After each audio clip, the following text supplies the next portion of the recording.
একাধিক আবহাওয়া প্রেডিকশন মডেলে বলা হয়েছে বঙ্গোপসাগরে তৈরি হওয়ার মুখে দাঁড়িয়ে রয়েছে ঘূর্ণিঝড়।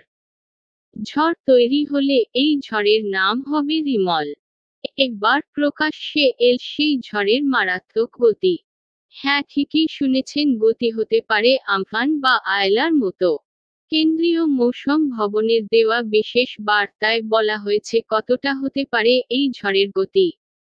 উল্লেখ্য, এই দিনেই ইয়াস ঝড়টি আছড়ে পড়েছিল, সেই দিনটিতেই আসতে পারে এই ঝড়টি।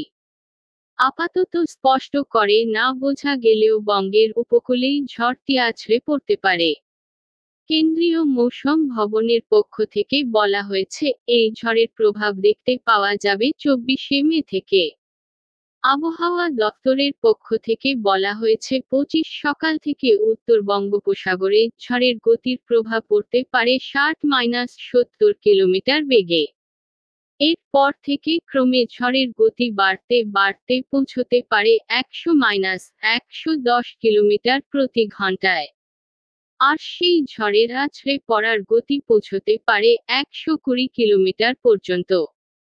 আয়লা ও আমফানের গতি ঘন্টায় 110-120 কিলোমিটার ছিল সর্বোচ্চ গতি। 1-2 মিনিটের জন্য স্থায়ী হলেই তীব্র ধ্বংসলীলা চলতে পারে। 26শে মে থেকে পরবর্তী 24 ঘন্টার ক্ষেত্রে এই ঝড় আছড়ে পড়ার ঘটনা ঘটতে পারে। এছাড়াও 26 ও 27শে মে পশ্চিমবঙ্গের উপকূলীয় জেলায় ভারী বৃষ্টি হতে পারে।